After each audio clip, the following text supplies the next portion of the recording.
Sir. Get the latest weather, traffic, and news updates online at 560theanswer.com. Now, from the Signature Bank Studios. If you're looking for the latest news, insight into what it means, and the sharpest opinion, there's only one station in Chicago where you can turn, and it's this one. We're AM 560, The Answer.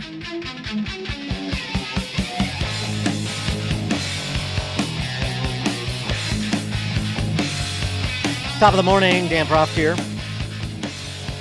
The accusations are coming fast and furious as the left seeks to capitalize on the death of that, I don't know how else to describe her, but radicalized suburban housewife. I don't know what she was doing out there. I don't know what she was thinking, as many have said, but we discussed yesterday. What are you doing out there when you have a 6-year-old son at home and then you're going to interrupt a ICE operation, an ICE convoy down a suburban street, and then you're going to be faced with an officer. You're going to disregard lawful commands. Then you're going to be faced with an officer who has his gun trained on you, and you're going to press down the gas pedal to go at him. Whatever your motive, whether it was malicious or you panicked, error in judgment in the moment to attempt to flee the scene and ignore the lawful orders, and you move a 4,000-pound vehicle in the direction of a law enforcement officer. As I tweeted over the weekend, sentimentality, living life completely by sentiment, absent reason, can get you killed, and it can kill your civilization along with you. And that seems to be the order of the day in these sanctuary cities and sanctuary states. But Minnesota Senator Tina Smith, she gets it. Number one, she, as we talked about a bit earlier in the show, she is accusing the Trump administration of a cover-up. You're covering something up when there's been a half a dozen videos, including ones released by Homeland Security, that detail the 3 minutes before the ICE-involved shooting of the woman. And there's a national debate going on about whether or not it was a legitimate self-defense shooting. I don't know what exactly is being covered up, but okay. But Tina Smith also understands how law enforcement is trained, you see, which is why she knows this was not a legitimate self-defense shooting. And I understand how law enforcement, professional law enforcement, is trained. They are trained to de-escalate situations, not make them worse, not make conflict worse. They are certainly trained to step out of the way of a moving vehicle, not place themselves in the middle of a moving vehicle. And no professional law enforcement would like exchange words or banter with somebody who is engaged in their legal right to protest and then lose control, which is, which looks to me like what happened here. She also knows about how volunteers, ostensibly like Miss Good, are trained because she's gone to the sessions.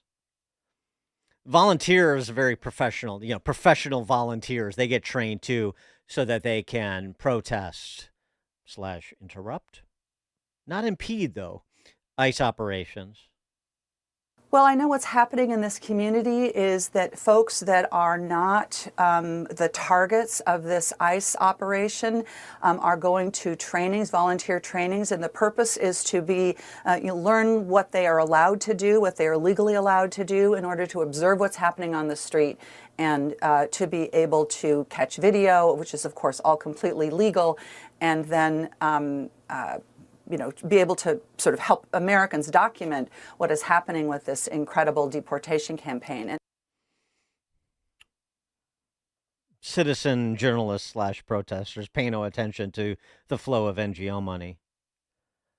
Yeah, that's what happens. Of course, she also mentioned that the protests were mostly peaceful if you, ignore the unlawful attempts to impede ICE officers, if you ignore the assaulting of ICE officers, if you ignore people jumping on the cars of ICE officers and trying to lock them in place, if you ignore the vandalizing of hotels in downtown, what was formerly known as Minneapolis, uh, the defacing of them, F-ice spray painted on the windows, and all sorts of other vandalism, violent conduct. I mean, if you ignore all that, yeah, sure, it must be peaceful. Yeah. For more on this, please be joined by James Gagliano, retired FBI supervisory special agent and doctoral candidate at Homeland Security at St. John's. He also served as mayor of Village of Cornwall on Hudson in New York. Jim, thanks for joining us. Appreciate it. Dan, how are you? Good. So is the good senator from Minnesota, is she right about how law enforcement is trained? Real professional law enforcement would never have done what Agent Ross did, would have been able to get out of the way of a moving car, would have de-escalated the situation. So it's clear that that was not a good shoot, and he should be turned over to Hennepin County State's Attorney Mary Moriarty for prosecution. Well, we in law enforcement, and I've been retired now for a few years, but I spent, as you pointed out, a quarter century doing it. We have to have a thick skin. We understand that the job of enforcing laws comes with pushback and comes with people being upset. And normally when we have interactions with folks, it's at the worst possible time in their lives. And you know, it's awfully wonderful to sit back and say de-escalation is something that should be done, and we always encourage that and we work to do that. But police officers and law enforcement in general are forced to make split-second decisions. And to suggest that, you know, she was in this officer's shoes and he could have jumped out of the way and he shouldn't have used lethal force because he had time to think about this, process it, and make a decision is ludicrous. Dan, there's a Supreme Court case from 1989 called Graham v. Connor. You and I have discussed it before. And what it does is it puts this veil over every incident that a law enforcement officer is in called objective reasonableness. Was this officer's actions objectively reasonable? And I would argue in this instance that it's certainly defensible. I mean, all the legal experts I've listened to and read, I've looked at this and say, yes, this is an entirely defensible case. The question is going to become, was it advisable? And I always dumb that down, if you will, to, yes, this shooting was lawful. You may consider it awful, but it was lawful. And I think that's where you got to start. We can argue about it, but the bottom line is these folks are there doing the job that the American people have asked them to do. You're unhappy with ICE? Change the law. Go petition your Congress folks. Don't allow political vigilantism to put people into this situation. It's a tragic loss of life, but it was caused by this woman and that ideology and nothing else. Well, the other point, too, in terms of the argument about de-escalation, well, they tried to de-escalate it. She was impeding their progress, and they said, get out of the car. And if she would have gotten out of the car, then we wouldn't be talking about her past tense. Well, you highlighted that I am nearing the end of my dissertation phase for my doctorate, and my doctorate is in use of force, looking at the NYPD across 23 years.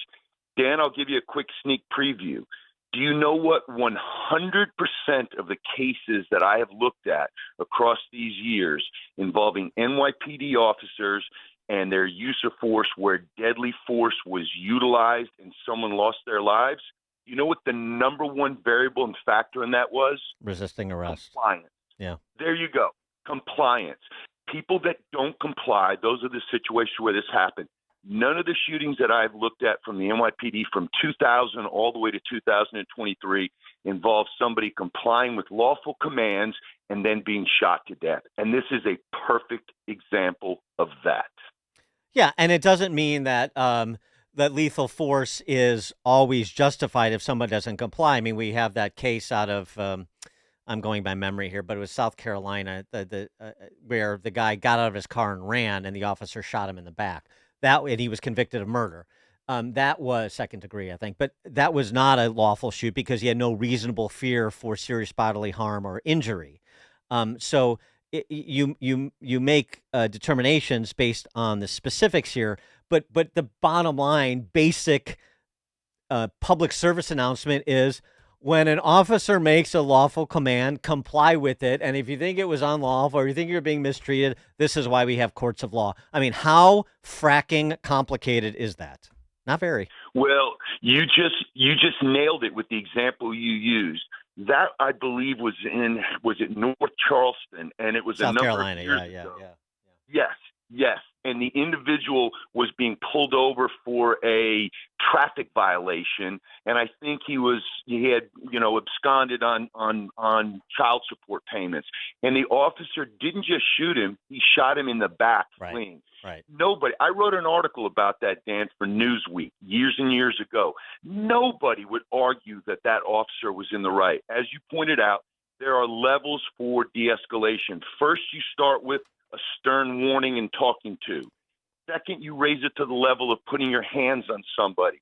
To the third, you could use tools like a collapsible baton or pepper spray. The fourth is, a taser.